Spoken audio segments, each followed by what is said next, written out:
que se encuentra en 2 Timoteo 4, del 1 al 5. Dice de la siguiente manera: te encarezco delante de Dios y del Señor Jesucristo. Lo voy a leer aquí para no darle la espalda.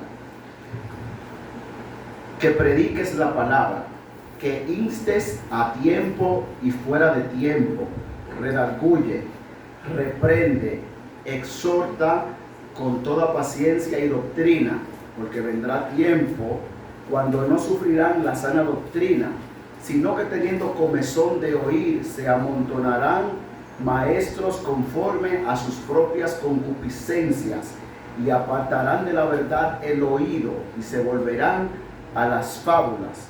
Pero tú, sé sobrio en todo, soporta las aflicciones, haz obra de evangelista, cumple tu ministerio.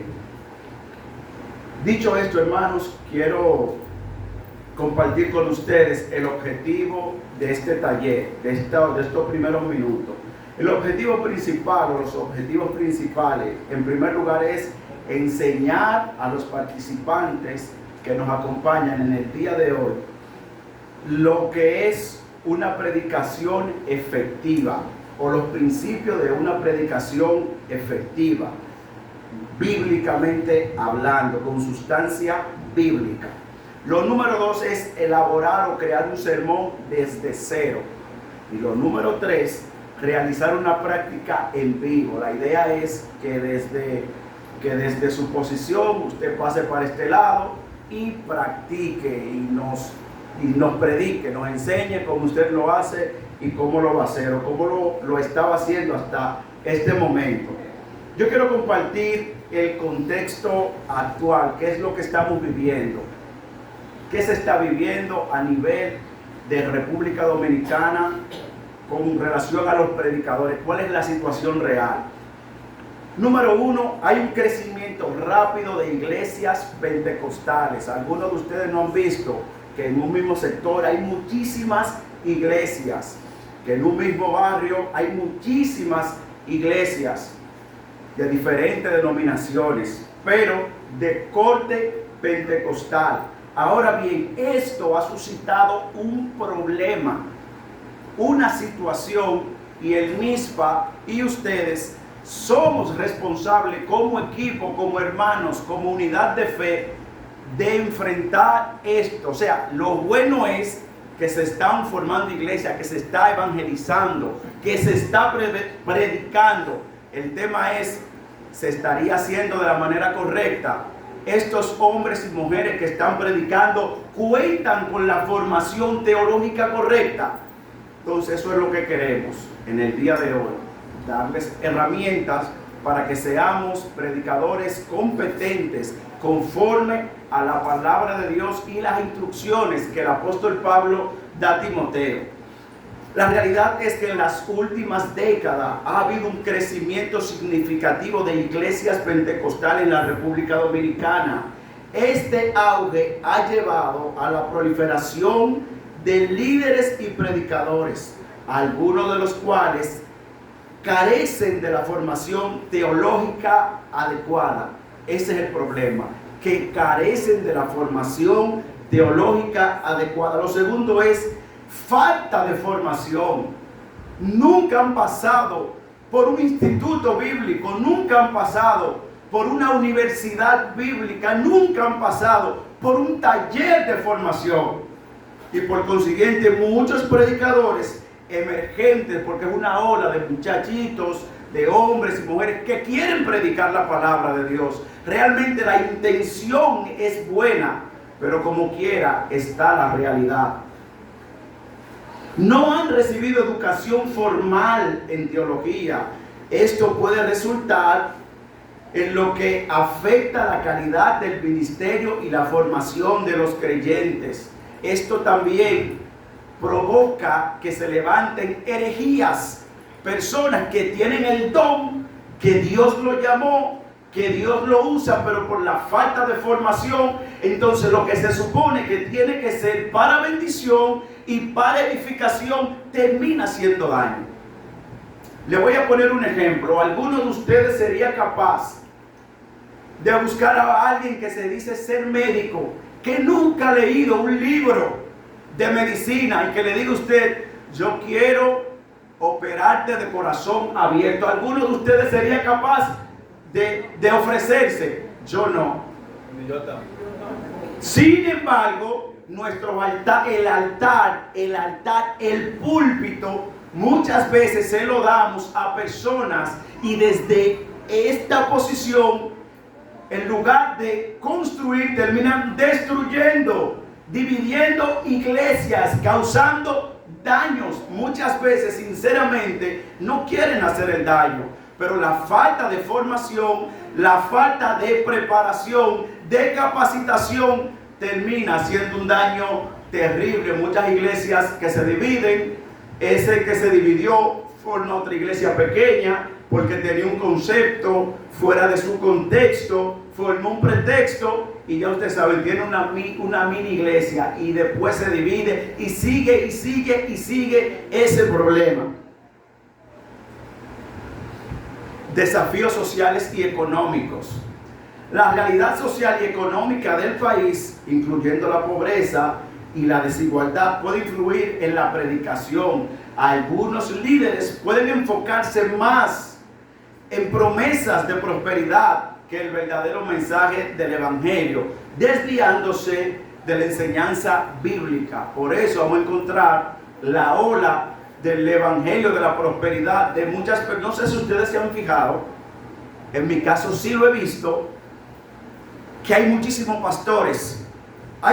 Antes el que tiene 20, 15, 30 años en el evangelio sabe que la mayoría de las personas le huían al llamado pastoral. Ahora la gente anda pescando el ministerio pastoral porque lo creen como una fuente de ingreso. Al no conocer la verdad de la revelación de la palabra de Dios, creen que es una fuente de dinero, creen que es una empresa y se van a hacer ricos y van a ganar fama y notoriedad. Pero es por falta de la capacitación, por falta del conocimiento, por falta de la profundidad. Por eso en el día de hoy queremos compartir con ustedes, así a grosso modo, aprovechando lo máximo el tiempo, porque quiero que tengamos la práctica, qué es la predicación, cómo la han definido hombres que han marcado la historia, que han sido un canal de bendición. La predicación es algo tan sublime que la Biblia nos enseña que los ángeles anhelarían tener la oportunidad que usted y yo tenemos. Sin embargo, nosotros muchas veces no sabemos del privilegio que gozamos. Así lo han definido algunos hombres a través de la historia. Por ejemplo, como es el caso de Phillips Brooks. Él dice que la predicación es la presentación de la verdad mediante la personalidad. Es la comunicación de la verdad por un hombre a los hombres. Miren lo que a mí me gusta, lo que quiero rescatar. Él habla que es un medio. La predicación tiene que ver con comunicación. Todo predicador debería ser un buen comunicador, porque yo estoy emitiendo un mensaje a un público. Entonces, ¿qué hace Dios? Que utiliza al hombre para predicarle al hombre. Yo me convierto en un canal de bendición. Qué gran privilegio tienes tú y tengo yo. Esta famosa definición nos presenta dos elementos esenciales. Número uno, verdad, la verdad del evangelio, la buena nueva. Número dos, la personalidad. O sea, Dios usa mi personalidad. Dios me conoce y me llamó con mi personalidad, con mi estilo. En esta tarde no queremos cambiar tu personalidad. No queremos cambiar tu esencia, porque Dios la va a utilizar. Fíjense algo. Dios cambió el corazón de Pedro, pero utilizó la esencia de Pedro. Pedro fue el hombre que tomó decisión porque era enérgico, pero Dios también llamó a Pablo y utilizó su esencia. En la predicación tiene que estar la esencia de Dios, la gloria de Dios, la palabra de Dios, pero tiene que estar el canal que Dios va a utilizar que eres tú y que soy yo. Amén. Amén. ¿Nos estamos entendiendo? Amén. La otra definición es la de Andrew Watterson. Él dice de la siguiente manera: la predicación es la verdad de Dios presentada por una personalidad escogida. O sea, la palabra lo que me está diciendo, que Dios desde antes, oiga la profundidad que hay en la predicación, que Dios desde antes de la fundación del mundo me separó, me apartó para que yo predique su palabra. Mi personalidad es útil en la mano de Dios. Aquí hay un énfasis en la verdad también, y en la personalidad y en el propósito de la predicación. La predicación es el uso de la Biblia para sermones que son hermenéuticamente correctos, teológicamente orientados y psicológicamente direccionados. En la predicación entran muchísimos elementos, por eso les decía que todo predicador debe ser un buen comunicador, debe saber comunicar, debe saber que se está dirigiendo a una audiencia. Y más adelante vamos a ver algunos consejos que pudieran sernos bastante útiles. Y sobre todo el predicador sabe que todo lo que vaya a hacer tiene que ser con la guianza del Espíritu Santo de Dios. Bueno, le estamos enseñando tal vez en el día de hoy técnicas o el arte de la predicación. Pero la unción, el fuego, la profundidad y la intimidad con Dios, ¿quién tiene que buscarla? Ustedes. Bendito sea el nombre de Dios. La idea es que lo que tú tienes de Dios, con la técnica, el conocimiento correcto, explote en gloria y en beneficio para las almas y para el reino. Entonces tenemos algunos desafíos. A pesar de que queremos felicitar a esta iglesia y otras más que han tomado el desafío, que han entendido la necesidad de prepararse, pero hay un desafío todavía el día de hoy. Hay personas que entienden que la preparación teológica es un problema que no les suma.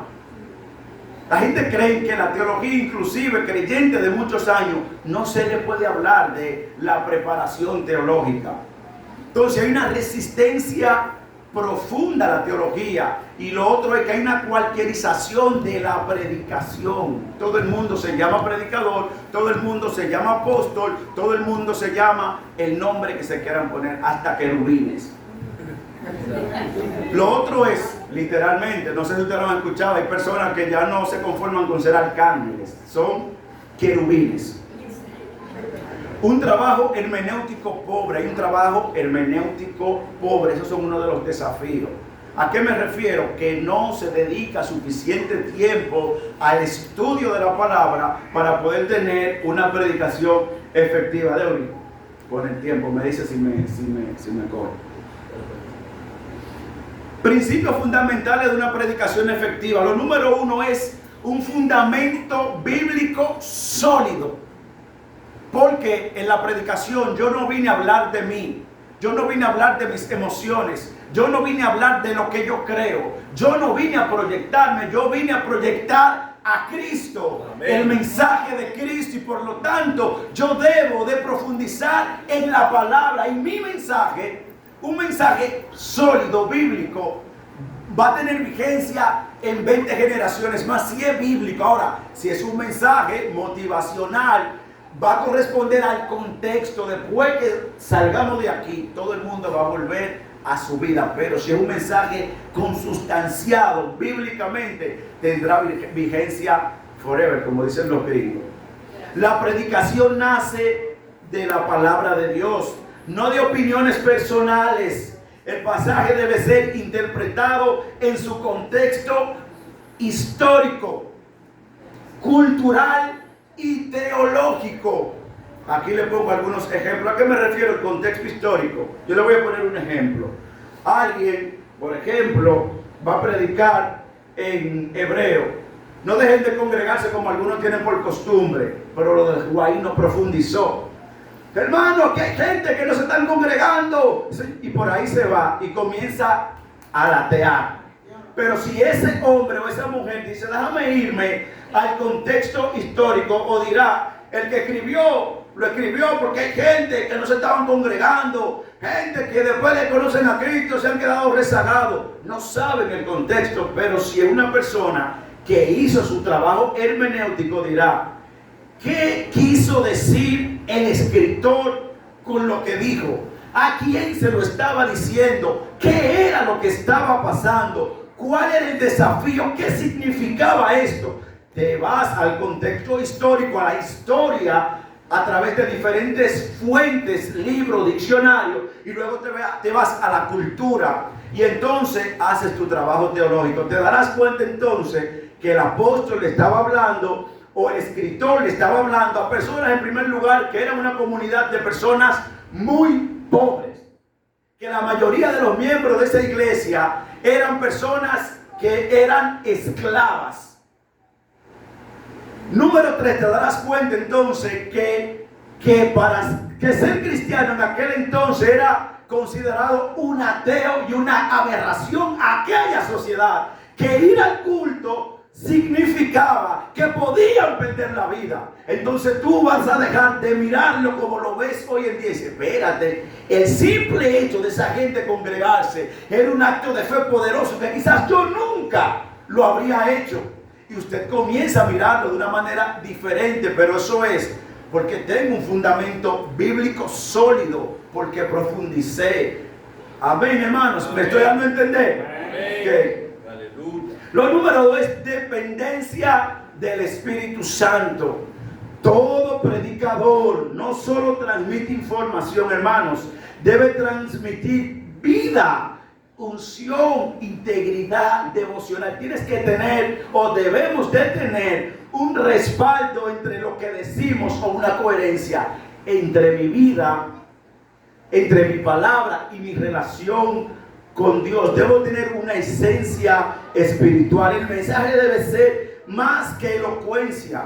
El tema no es hablar bonito. Usted puede buscar en ChatGPT la cita que usted quiere y decirle, prepárame tal cita para la campaña de las damas, de los jóvenes, con introducción, desarrollo, y se lo aprende de memoria y lo comienza a decir. Eso no va a surgir efecto porque tú no lo estás viviendo, tú no lo estás diciendo del corazón, tú no tienes iluminación del Espíritu Santo. No hay coherencia real de vida, no hay testimonio de vida, y posiblemente Dios no respalde eso. Debe de haber entonces dependencia del Espíritu Santo. Claridad del mensaje. Eso sí quiero explicarlo lo más tranquilo posible. Una estructura ordenada que es introducción, desarrollo, aplicación y conclusión. Hay personas, y eso lo veníamos socializando, que van a predicar de tal manera amó Dios al mundo. Dicen, busquen su Biblia y ábranla en una historia, por ejemplo, que tenga que ver con un tema X. Leyó, pero en ningún momento habló de lo que leyó. El que esté esperando algo dice, pero él leyó, por ejemplo, de Dios es amor, y se puso a hablar de los juicios. O sea, no hay una claridad del mensaje. Ese mensaje no va, o sea, la palabra de Dios nunca viene vacía, pero no va a ser efectiva. No es lo mismo que yo te lee del amor de Dios y me vaya por esa línea, te hago una introducción, un desarrollo, una aplicación y una conclusión. Tú vas a quedar edificado porque hay claridad. Lo otro que yo he escuchado, que hay muchos que dicen, yo estuve predicando en la iglesia de Baní, solté todos los códigos del mundo, lo dejé vuelto loco, nadie me entendió. No tiene sentido. No tiene sentido, porque un predicador es un comunicador. Se supone que la palabra de Dios debe ser entendida. Amén. Las personas se convertían cuando Jesús le predicaba, porque Jesús utilizaba elementos que ellos conocían, que le era fácil. Al agricultor le hablaba de agricultura, al arquitecto le hablaba de arquitectura. Entonces yo debo de conocer mi auditorio. Si voy a predicar en Baní, yo sé, el banilejo es sureño, mango, yo puedo asociarle cualquier ejemplo con el mango, con el dulce, y va a ser fácil de entender, va a tener claridad mi mensaje. Amén. Entonces no es necesario buscar tecnicismo para que vengan hablando el hebreo. Aquí no somos hebreos, aquí somos dominicanos, somos campesinos, hablamos en un lenguaje que yo te pueda entender. Amén. Entonces, mientras más sencillo sea, más efectivo va a ser el mensaje, porque todos me van a entender y todos seremos edificados. Por eso el apóstol habla de cuando habla de hablar en lengua. En 1 Corintios 14, por ahí, 13, 14, él explica eso, pero ese es otro tema, bendito Dios. Entonces no es necesario buscar frases excesivas o confusas, porque la gente no será edificada, sino que será confundida. Debe ser cristocéntrica. Debe de haber cristosidad en lo que yo predique. Toda mi intención debe ser conectar al público a Cristo. Mi mensaje tiene que llevar a todos a Cristo. Yo debo de estar en Cristo y debo de ir a Cristo y llevar a la gente a Cristo. No a lo que yo piense, no a mi opinión, no a mi idea, no a mi concepto, sino a Cristo. No es un discurso motivacional. Aquí no hemos venido, o tú no andas, o no andamos motivando a un equipo de ventas para que venda. Yo ando promulgando el Evangelio de Cristo, el Evangelio vivo, porque la palabra de Dios es viva y eficaz, transforma, cambia el corazón, aleluya. Por lo tanto, debo de hacerlo de la manera correcta. Una aplicación práctica debe de tener, el mensaje debe responder a preguntas. ¿Y qué significa esto para mi vida hoy? Recuerden que ese mensaje se escribió hace más de 2000 años. Se escribió a una cultura que no era la tuya. Ahora bien, ¿cómo yo aplico eso al día de hoy?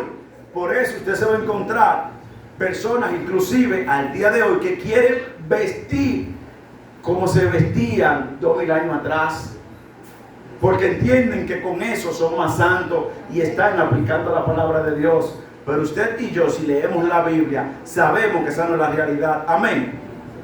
Amén. Debe de haber pasión y autenticidad. Lo voy haciendo un poquito más rápido, ¿qué tiempo me queda? Hablar con fuego interior, pero también con sinceridad. Debe de haber un fuego en mi ser, fruto de la relación que yo tengo con Dios. Pero debo de hablar con sinceridad por el simple hecho de yo tener el micrófono en la mano. Yo no soy un superhombre, ni soy una supermujer. Y voy a comenzar desde aquí a dar fuetazo, a dar balazo, y creerme que yo soy una especie de ser humano distinto a ti. No, somos vasijas rotas en manos de un Dios vivo y poderoso que transforma, y por su gracia y su misericordia le ha placido cada vez que yo tengo este micrófono o un escenario, su excelencia, depositarle en mí para que yo transforme y cambie vidas. Hermano, el privilegio de predicar es que yo puedo exhortar. La exhortación corrige, levanta, restaura. Hay personas que quizás vinieron un día a quitarse la vida y Dios en su misericordia permitió que entraran, y al escucharte transformaste la vida de ese ser humano, a pesar de que eres imperfecto. Qué privilegio tenemos cuando podemos predicar la palabra de Dios. Un aplauso al Señor, aleluya, porque Él te ha placido utilizar hombres y mujeres imperfectas para que le llevemos gloria y honra. Debe haber una conexión con la audiencia. Tú debes de conectarte, debes entender, o debemos de entender, que somos hombres, que somos seres humanos. Yo no me puedo desconectar de ustedes. Yo tengo sentimientos, ustedes tienen sentimientos. Tiene que haber una conexión. Debo de entender que tú tienes necesidades, que la audiencia tiene necesidades, y yo soy el canal que Dios está utilizando para suplir esas necesidades. Cada uno de nosotros tiene necesidades diferentes. Posiblemente hay alguien que su necesidad es familiar, financiera, de cualquier índole, pero hay necesidad, y yo debo de entender que yo estoy por ahí, que es un trabajo serio, que yo soy el canal que Dios va a utilizar para dar respuesta a esa necesidad. Por eso debe de haber una conexión. Entonces, ¿qué es un sermón bíblico? Es una exposición oral o enseñanza basada en la palabra de Dios que busca, número uno, explicar la palabra de Dios. Lo número dos es aplicar y predicar las escrituras para enseñar, para animar, según la voluntad de Dios, hermano. Miren qué privilegio es. Yo entonces voy a explicar, cada vez que tengo el micrófono, tengo que explicar, tengo que aplicar lo que yo estudié, tengo que predicar, pero las escrituras, no lo que yo quiera, las escrituras, que eso es lo que va a producir el cambio. Yo voy a tirar la red, el resultado lo va a dar Dios, pero yo lo que tengo que hacer mi trabajo bien y como corresponde. Existen varios tipos de sermones. Está el sermón expositivo, que la mayoría de las personas que se han dedicado a esto más que nosotros han dicho que uno de los sermones favoritos es el expositivo. Y a continuación estaremos dando el detalle de cada uno, y ojalá que en el día de hoy algunos de ustedes puedan elaborar un sermón expositivo, temático y textual, uno de cada uno. Ojalá puedan, ojalá quieran también. Entonces está el temático y el sermón textual. Ustedes investigan, se van a dar cuenta que pueden aparecer hasta 12, pero esos 12 al final se complementan en esos 3. Voy a definírselo uno por uno y pueden tomar, ustedes tienen un material de apoyo, creo. Ok, no hubo tiempo, está bien, lo voy a decir lo más pausado posible para que cuando les toque la práctica tengan un guía. El sermón expositivo, que es uno de los favoritos de los predicadores y de los pastores, se centra en la exposición detallada de un pasaje bíblico. El predicador explica el texto en su contexto original. ¿Me sigue? Analiza su significado e implicaciones. El objetivo número 1 es ayudar a la congregación a entender el pasaje y aplicarlo a su vida. Mire, existe una diferencia entre predicación y sermones. La predicación es más amplia. Cuando hablamos de predicación, es como más informal, donde sea. Tú no tienes que tener una estructura formal. Por ejemplo, salimos, vimos una persona, Cristo te ama, y le comienzas a predicar. Pero un sermón, lo que cambia el sermón de la predicación es el contexto. Que el contexto es más formal, es normalmente en un ambiente de culto religioso. Por ejemplo, en una campaña de damas, lo que le toca predicar es un sermón a usted, porque usted lleva una estructura, tiene un tema y tiene como una guía. La predicación necesariamente no lo amerita. Amén. Quedó claro ese ejemplo ahí. Pero habrá un tiempo para preguntas y demás. Un ejemplo, un sermón sobre Romanos 8:28, en el caso del expositivo, explora el contexto, el significado y la aplicación de la promesa que todas las cosas ayudan para bien. El sermón temático, que es un sermón muy famoso en nuestros medios, se centra en un tema específico en lugar de un pasaje particular. Por ejemplo, el amor. Usted elige ese tema y comienza a hablar del amor y busca diferentes temas por los diferentes libros de la Biblia que hablen del amor, y ahí se va profundizando, pero en un tema específico. Utiliza múltiples versículos, como lo dije, por diferentes partes de la Biblia, inclusive hasta historia de amor usted puede utilizar para desarrollar el concepto central. El objetivo es proporcionar una visión amplia sobre un tema relevante para la vida cristiana. Ejemplo, un sermón sobre la fe que incluye versículos, por ejemplo, como lo que dicen aquí.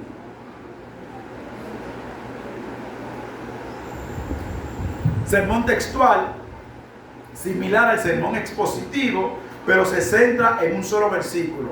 Usted ya cuando ve a una persona predicando, que vea que ese hermano cogió un versículo y no se salió de ahí, y todo lo que habló, y todo lo que dijo, y todo lo que profundizó fue en ese versículo. Eso es un sermón textualmente, no se salió de ahí, no busca más parte. Hay personas que lo que hacen es como un amalgama, un arcoíris de estos sermones, que cogen un poquito de este, y eso lo va haciendo la experiencia. Objetivo: profundizar en el significado y aplicación de un versículo claro. Ejemplo, un sermón basado en Filipenses 4:13, que dice que todo lo puedo en Cristo que me fortalece. ¿Cómo llega el sermón? Yo le quiero hacer una pregunta a ustedes. Bueno, ahí lo dice. Además de eso que dicen aquí, ¿cómo le llega el sermón a uno? ¿Alguien me ayuda? ¿Cómo le llegan los sermones a ustedes? ¿Quién? Un valiente. Varón, ¿cómo te llegan los sermones a ti? Henry. A ti, Henry. ¿Cómo te llegan los sermones? Me llegan, o sea, dependiendo el expositor, o sea que pero los sermones le llegan a uno positivamente, le llegan, te llegan positivamente, te llegan. Exacto, me refiero cómo Dios te da los mensajes a ti, cómo es que te llega el tema del sermón. Dios me da el mensaje, yo me postro, hablo con el Espíritu Santo, le pongo el tema que yo quiero. ¿Tú eres que se lo pone? El tema. El tema que elige el Espíritu Santo, él es el que te ilumina y te dice lo que tú vas a decir. Entonces, cuando tú tienes la seguridad de lo que el Espíritu Santo te dice que haga, entonces eso es lo que tienes que poner. Okay. El varón de la camisa morada y luego el del poloché blanco que está detrás del varón. ¿Cómo le llegan a usted, príncipe? Solamente uno a Dios se deja guiar por el Espíritu Santo. Ahí viene lo que se llama luego la preparación. Okay. A usted normalmente le llegan a través de la oración. Meditación, el Espíritu Santo, el Espíritu Santo ahí te da la palabra. Ahora viene lo que usted está explicando, la preparación. Amén. Y a ti, mi hermano, ¿cómo te llega? Bueno, todo depende, entiendo, cuando usted está conectado con Dios, usted no tiene que ir a orar específicamente para que Dios te dé un mensaje claro. Hay momentos que te dan el mensaje que tú no quieres, pero hay momentos que los mensajes llegan hasta sin tú pedirlo. Aún haciendo cualquier cosa, mirando una hoja, te llega la revelación de qué es lo que tú vas a hablar, te llega el tema y entonces ahora la responsabilidad es tuya de tú profundizar en ese tema a través de la palabra y otra forma. ¿Quién Todo más? va a depender de cómo Dios trate con usted. Amén. La sierva de allá y luego el varón del poloché azul. Dios le bendiga. Amén, sierva. A mí los mensajes, ¿verdad? El Señor quiere que me lo ponga. Porque si ejemplo me da un mensaje para predicar un mal, yo digo, Señor, que seas tú guiándome hacia el mensaje, el versículo que tú quieres que yo lo diga a mi pueblo, que seas tú dándome la palabra para las personas que están ahí, porque el Señor que conoce a cada uno de nosotros. Y a la misma iglesia, a la que predicando, el Señor me va a esa palabra. Amén. Usted, varón. Bien, Y le voy a decir cómo a mí me llegan también. Después de la sierva voy a opinar. bueno, bien, a mí en lo personal, lo primero que yo hago es que leo la palabra del Señor. Luego que leo la palabra, me tiro a buscar presencia del Señor para que sea Él quien me nutra, que me llene de su presencia. Bien. Amén. La sierva que está detrás y luego usted, sierva. Dios bendiga a todos. Amén. Yo creo que la manera de Dios darnos, o sea, de nosotros recibir un mensaje va a depender o sea, esa es mi humilde opinión. He estado, por ejemplo, un día estoy esperando un mango, bien lindo, un mango hermoso, y pelo mi mango y cuando lo abro, estaba dañado por dentro y ahí automáticamente Se vino prendió. un mensaje a mi mente y yo digo, wow. Gloria a wow". Dios. Y eso con un árbol me ha pasado Y hace poco, un domingo estábamos viendo en el templo y la botellita del aceite la pusimos en el altar y luego al otro día voy al matutino y cuando de momento estoy orando y miro y veo que en el círculo que hizo la botella estaba lleno de hormiguitas muertas, como un polvito ahí, y ahí mismo Dios me dio un mensaje rápidamente también. O sea que eso va a depender de la manera que Dios quiera tratar con el individuo. Recuerden que decíamos que está la personalidad. Cada quien tiene una personalidad y Dios utiliza ese vehículo para tratar con nosotros muchas veces. Sierva, usted, yo y continuamos. Sierva, usted. Dios le bendiga. Yo voy a decir exactamente lo que dijo el hermano José, la pastora Josefina. Lo primero es la palabra de Dios, claro está, pero casi siempre a algunas personas les llegan mensajes como de acuerdo a experiencias vividas o cualquier suceso que pueda pasar en cualquier momento. Uno dice, oh, ya no me puedo sacar un mensaje. Por ejemplo, algo que me ha pasado ahora es, yo he estado tomando los nombres de todos los que han participado. Casi ninguna de las personas como nosotros le llamamos es un nombre real. Porque fulana se le dice Rosy, se llama Danilza María Rex. De eso ahí, usted puede sacar una enseñanza, un mensaje. Identidad del reino. Exacto, o sea que en sentido general, eso puede ser de cualquier experiencia o cualquier vivencia. Miren en mi caso, o sea, Dios muchas veces me inspira, escucho un predicador predicando, yo normalmente ando, el celular, yo tengo una aplicación de notas. Por ejemplo, Deuri está predicando y dentro del mensaje de Deuri hay una palabra como que conecto con esa palabra y Dios me ilumina y desde ahí Dios me inspira. También corriendo, a mí me gusta correr. Cuando yo corro, o sea, yo tengo una experiencia espiritual tremenda. O sea, no siempre al 100%, pero he tenido experiencias maravillosas corriendo. Al final, que Dios trata con cada quien. Pero vamos a compartir con ustedes cómo le llegan a algunas personas de acuerdo a informaciones que se han documentado. Dentro de esas formas principales están por un texto bíblico, como veo que a la mayoría de los que estamos aquí, escoge un pasaje y de él se extrae el tema. Esa es una forma. La otra es por la necesidad de la congregación. Usted está viendo que hay, por ejemplo, vamos a decir algo, Dios libre que pase aquí, una división.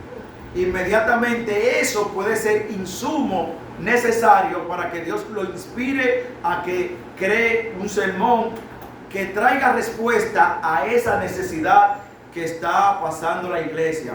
Por eventos o calendarios especiales, por ejemplo, hay guerra en Israel,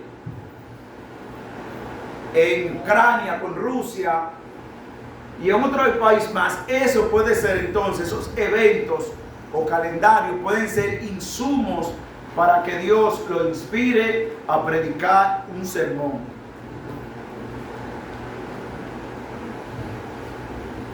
El tema que puede venir del texto bíblico o la necesidad de la iglesia, eventos especiales o guía del Espíritu Santo, se forma a través de un estudio profundo con claridad en el propósito, una estructura ordenada y aplicación práctica. Todo el proceso debe ir acompañado de oración y dependencia del Espíritu Santo, como han dicho la mayoría.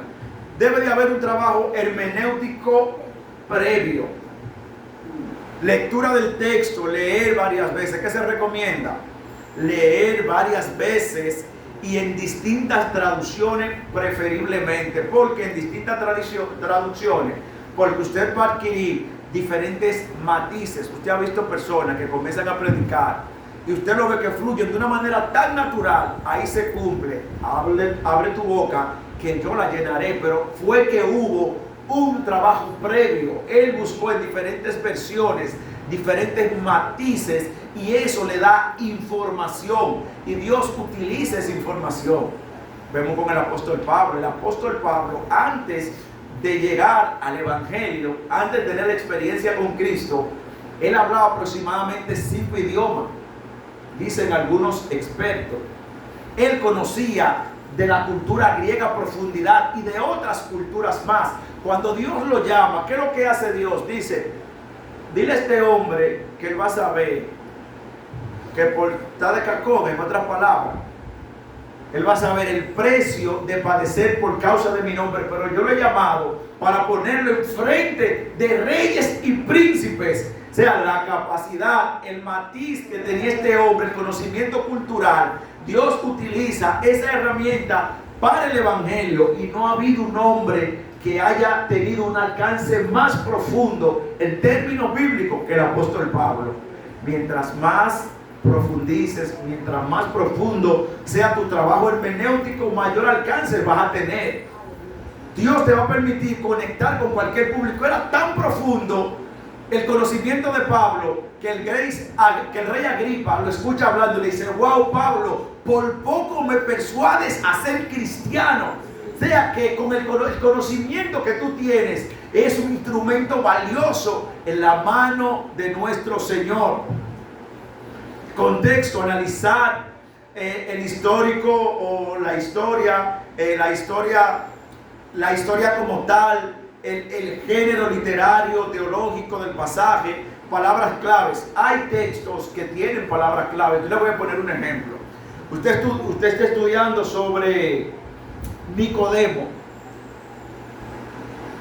Dice la Biblia que él era fariseo. Hay una palabra clave ahí, fariseo. ¿Qué era un fariseo? ¿Cuál era el comportamiento de un fariseo? ¿Cómo se llegaba a ser fariseo? Para él como fariseo, ¿qué representaba eso? Dice, llegó de noche. La pregunta sería, mi trabajo hermenéutico, ¿por qué él tuvo que ir de noche? Número uno, ¿por qué tuvo que ir de noche? Ahora, ¿qué significa la palabra noche en un contexto bíblico? Y me voy, comienzo a investigar por ahí. Y por ahí me voy. Esas son palabras clave que nos ayudarían bastante. El significado original, posibles matices, todo eso son matices, o sea, nos dan mayor profundidad en nuestro argumento bíblico. Y eso también nos ayuda a que nosotros tengamos menos muletilla, porque la muletilla es porque no puedo conectar rápidamente la siguiente palabra, por falta muchas veces de información o preparación, miedo escénico o lo que sea. Pero mientras más conocimiento yo tenga, va a ser más fácil para mí, humanamente hablando. Porque el que yo tenga mucho conocimiento no significa que yo sea un Superman, que yo no necesite lo espiritual. Lo espiritual juega un papel fundamental. Le voy a poner un ejemplo de lo importante que es que a pesar que yo tenga el conocimiento, yo sea humilde. Cuenta una historia que había un abogado que vio a un hermanito de su humilde que ora mucho, que ayuna mucho. Él estaba predicando y el hermanito no fluyó mucho porque no tenía muchas palabras. Y el hermanito subía al púlpito con humildad y bajaba con humildad. El abogado entendía, porque era letrado, decía, ay, cuando me toque a mí, yo le voy a enseñar a este come coco cómo es que se hace esto. Alguien lo escuchó y oró como para que se diera la situación. Y llegó el abogado, subió del tamaño de Deuri, como un pavo real. Y cuando le dieron el micrófono, la Biblia dice, gloria a Dios, mi alma te alaba, santo eres, gloria a Dios, aleluya. Y se quedó trancado. Y el hermano que lo vio bajar humillado dijo, si hubiese subido como bajaste, te hubiese ido bien. Subió alto porque entendió que por su conocimiento no necesitaba más. Al contrario, mientras mayor conocimiento, usted se da cuenta cuando una persona está creciendo espiritualmente por la humildad, el fruto, porque la humildad te lleva a entender que tú ignoras más de lo que sabes. Cada vez que tú profundizas, tú dices, wow, pero yo no sé nada, mira todo el conocimiento que tiene este maestro. Entonces eso te ayuda a ser humilde y a querer compartir con humildad lo poco que Dios te ha dado. Aplicación, determinar cómo se puede vivir el mensaje en el día de hoy es sumamente importante. La oración, pedir guía del Espíritu Santo para interpretar y predicar fielmente. Trabajo hermenéutico previo a la predicación, algo muy importante en el análisis del texto. Número 1, el contexto histórico. ¿Quién lo escribió? ¿A quién? ¿Y en qué circunstancia él lo escribió? Por ejemplo, hay un texto del apóstol Pablo que cuando usted estudia el contexto, no me acuerdo si es Efesios, usted se da cuenta de que este hombre estaba en la cárcel y estaba próximo a que lo ejecutaran, y las palabras que salen de este hombre son palabras de victoria, y eso te fortalece cuando tú profundices en el contexto. Contexto literario, ¿qué tipo de texto? Si es historia, si es poesía, si es epístola, son informaciones que usted decirla lo ayudan a darle elegancia al mensaje y profundidad. Por ejemplo, pues, hermano, el libro que hemos leído, por ejemplo, Salmo, el libro que hemos leído, un libro de sabiduría, igual que tal libro, y por ahí se va. Todo eso le da sustancia, le da belleza al sermón. Contexto teológico, ¿cómo encaja la enseñanza general en la Biblia? Y eso es una pregunta aquí. El bosquejo, yo quiero que ustedes anoten todo esto, le tiren una foto si quieren, porque les va a tocar dentro de un rato esa práctica. Bosquejo o composición de un sermón. Número 1 es el texto bíblico. Tengo que tener un texto, lo hemos dicho. Debo de tener un tema. Número 2, una introducción. En la introducción se dan algunos elementos. Lo estaremos diciendo más a continuación. El mensaje tiene un cuerpo, tiene una aplicación y una conclusión. Amén. Un texto, un tema, introducción, cuerpo del sermón, aplicación y conclusión. Bosquejo, composición de un sermón, texto bíblico, el pasaje de la Biblia en el que se basa el sermón, todos lo sabemos. Debe ser específico y servir de fundamento para el mensaje. Lo que decíamos ahorita, que el pasaje bíblico tiene que ir en consonancia con el tema. O sea, debe de haber una coherencia para que pueda armonizar. Tema, resume en pocas palabras la idea central del sermón. Debe ser claro, conciso y aplicable a la vida de la audiencia. Por ejemplo, ser luz en el mundo debe tener una aplicación en la audiencia. Por ejemplo, si yo le estoy predicando a un grupo de campesinos, de obreros, de ingenieros, o sea, no puedo venir con un mensaje que corresponda a un médico, por decirle algo. Se supone que el mensaje debe de ir en consonancia con mi audiencia. Debe responder a la necesidad de mi audiencia. Lleva una introducción. En la introducción, presentar el tema y captar la atención. Cuerpo del sermón. Explico el texto, el contexto, significado de manera ordenada, con ejemplos prácticos. Se pueden incluir instrucciones de testimonio o referencia. Eso normalmente los testimonios, los expertos recomiendan que sea en la aplicación, para que tú no tengas una batalla. Por ejemplo, si comenzaste a predicar y lo primero que hace es que comienza a testificar, y luego entonces tú quieres desarrollar el mensaje, habrás perdido mucho tiempo y habrá una batalla entre lo que tú dijiste y el mensaje. Entonces lo más recomendable es que sea en la aplicación, porque ya tú estás aterrizando en la aplicación y luego va a llegar a la conclusión y le va a quedar eso fresquecito a la gente.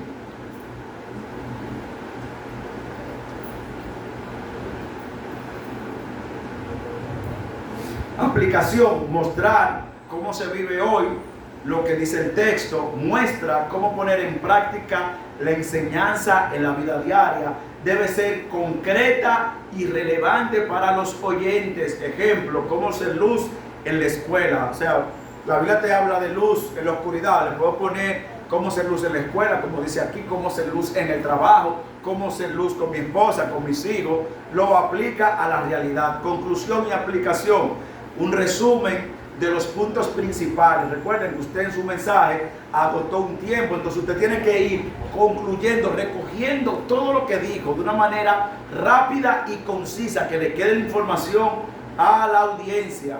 Reafirma el tema y hace un llamado a la oración o la reflexión. Puede incluir oración final o invitación a responder el mensaje o ministrar también. Hay algunos errores que normalmente se hacen en un sermón o una predicación. Mala comunicación. Le decía que todo predicador es un comunicador, hermanos.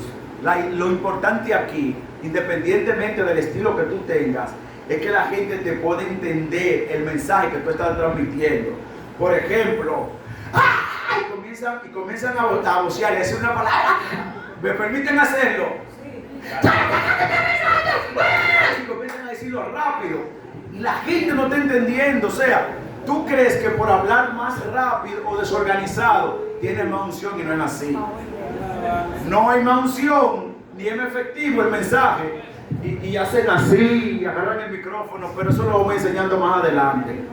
Y tienen mucha postura, ademanes, todo eso. Recuerden que usted está comunicando, todo eso puede afectar lo que tú estás transmitiendo. Posiblemente tu intención es muy buena, pero la incoherencia muchas veces no te va a permitir hacer clic con algunas personas, porque no todo el mundo es igual, no a todo el mundo el mensaje le va a llegar de la misma manera. Por lo tanto, como tú le estás predicando a una audiencia, basta que tú seas lo más equilibrado posible. Estamos hablando, ¿verdad? Humanamente hablando. Ahora, si Dios en su misericordia te movió a algo, sabemos que Dios es un Dios soberano, Dios no tiene límites. Amén. Hay gestos y posturas inapropiadas. Por ejemplo, supongamos que usted tiene un sermón, usted debe de saber algunos gestos. Hay gestos, mirada. Por ejemplo, si yo estoy predicando y estoy hablando, el simple hecho de yo tener la mirada fija en esa hermana y esté hablando de un tema X, por ejemplo, que esté hablando del pecado de la fornicación, pero me concentro en la hermana con una mirada fija, ¿ustedes creen que soy apropiado? Yo le estoy haciendo un daño a ella. Entonces yo debo de moverme pausadamente, de acuerdo a mi estilo. Recuerden, cada quien, hay personas que son más calmadas que otras. Yo puedo mirar, si yo soy si también puedo utilizar la estrategia de mirar hacia la cabeza de las personas. Desde aquí me voy a ver que le estoy mirando hacia los ojos, y eso va a hacer que usted conecte conmigo y conecte con el mensaje, y que tampoco usted me intimide, porque hay personas que te intimidan. Hay hermanos que tienen unos ojazos que te intimidan, que tú puedes pensar que el varón está guapo contigo. Entonces yo mejor miro hacia la cabeza de ustedes, de aquí para arriba. Ahí se ve desde aquí que yo no lo estoy ignorando a ninguno de ustedes y que le estoy prestando atención. Y si tú tienes miedo escénico, eso te va a ayudar también. No mirar a la persona fijamente a los ojos y tampoco intimidar a nadie. Los gestos, por ejemplo, a veces tomamos el micrófono y nos ponemos así, nos ponemos de diferentes maneras. Entonces los gestos suman, la postura suma, es sumamente importante. Darle espalda, hermanos. Por ejemplo, hay personas que están predicando, es que la Biblia dice, qué sé yo qué, qué sé yo cuánto, y comienzan a fluir, pero le están dando la espalda a la gente está allá. O quizás por el mismo miedo que tienen, por alguna falta, o por entender que eso lo va a ayudar, pero tú le estás faltando el respeto a la audiencia, porque tú le estás predicando a un grupo de personas que se merecen el respeto, y a unos líderes. Recuerda que tú como ser humano y como predicador, tú puedes ser el mejor predicador del mundo, pero hay otros también, y dentro de todos esos predicadores te eligieron a ti. Entonces esa gente merece respeto. Entonces no es bueno darle la espalda. Yo no digo que en algún momento no se pueda dar la espalda, pero hay técnicas. Por ejemplo, lo puede hacer pausadamente, en un momento breve o algo, qué sé yo, porque uno tiene emociones también. Eso no significa que tú no vas a transmitir tus emociones.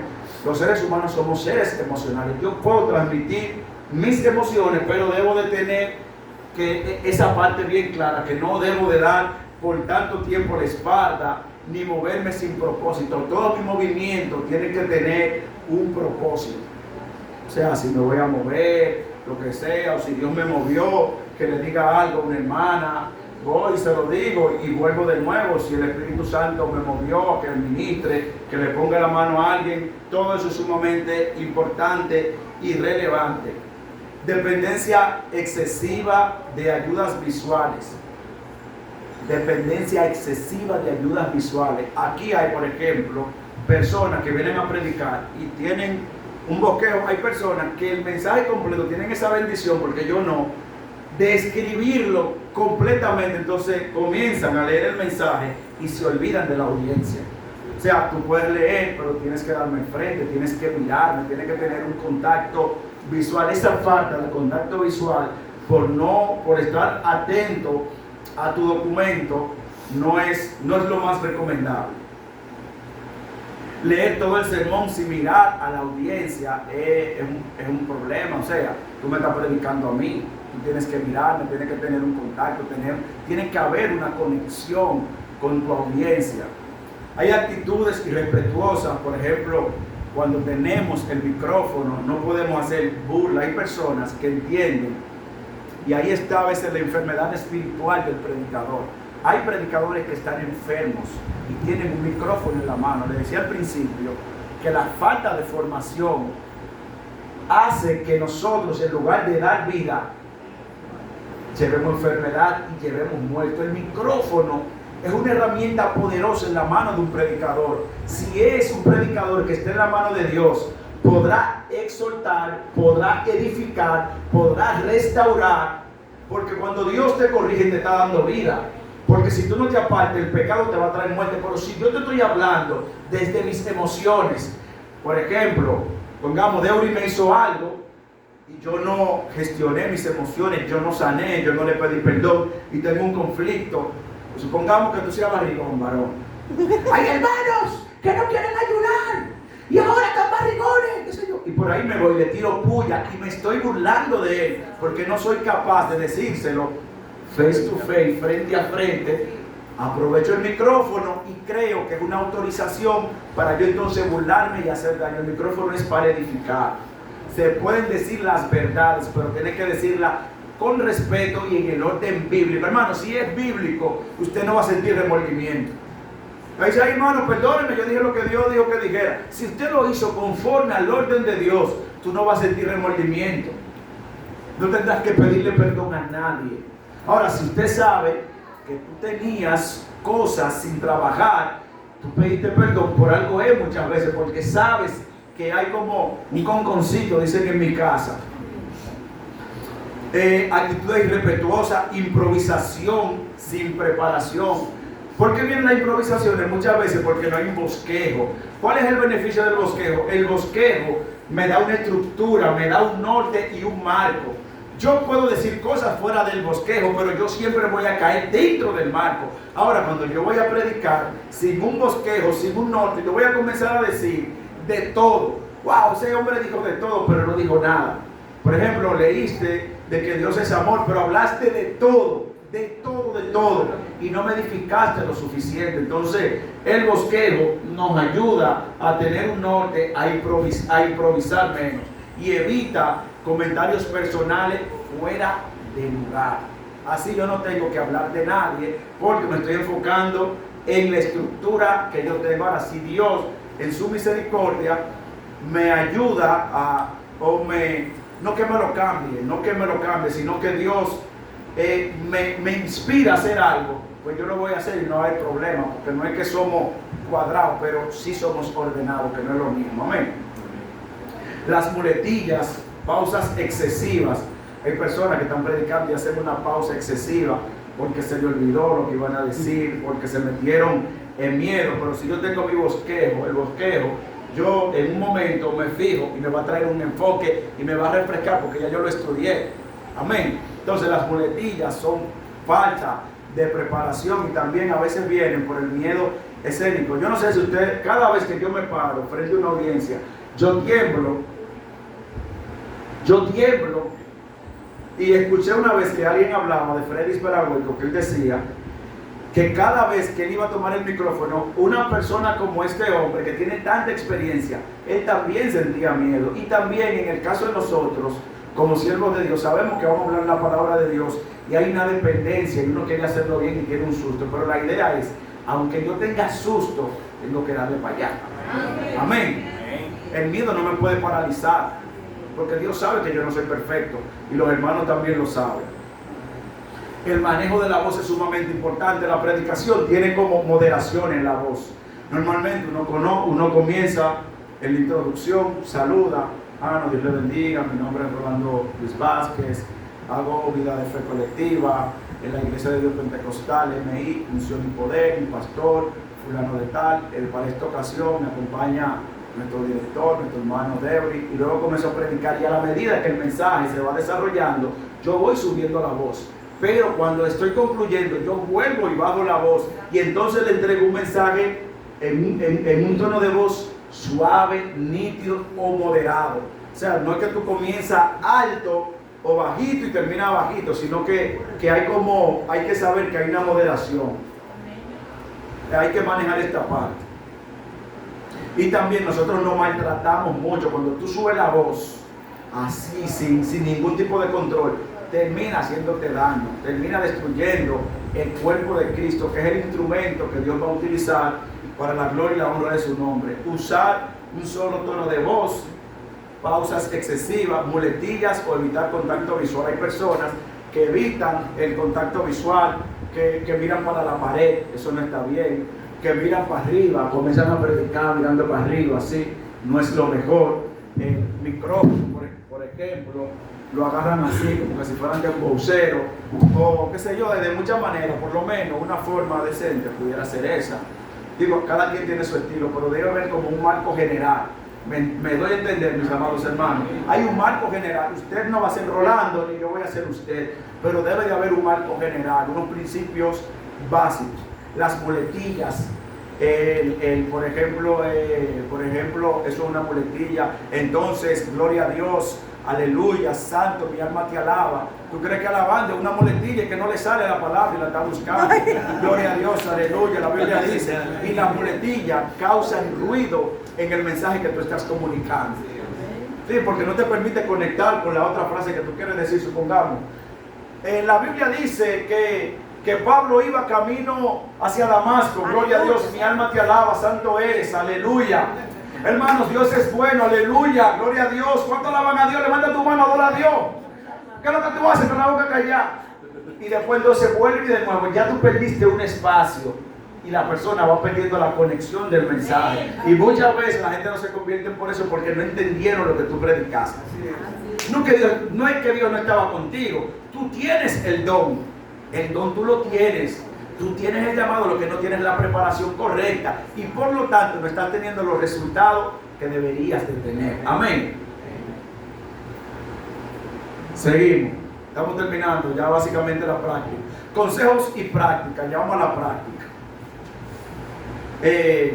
Miren, toda predicación es perfecta e imperfecta. Me gustaría escuchar a alguien que me diga por qué. A veces se le ocurre algo. ¿Tú te motivas, varón? Y ahora dice que no. ¿Quién se motiva? Porque toda predicación es perfecta e imperfecta. ¿Quién se motiva? Un valiente.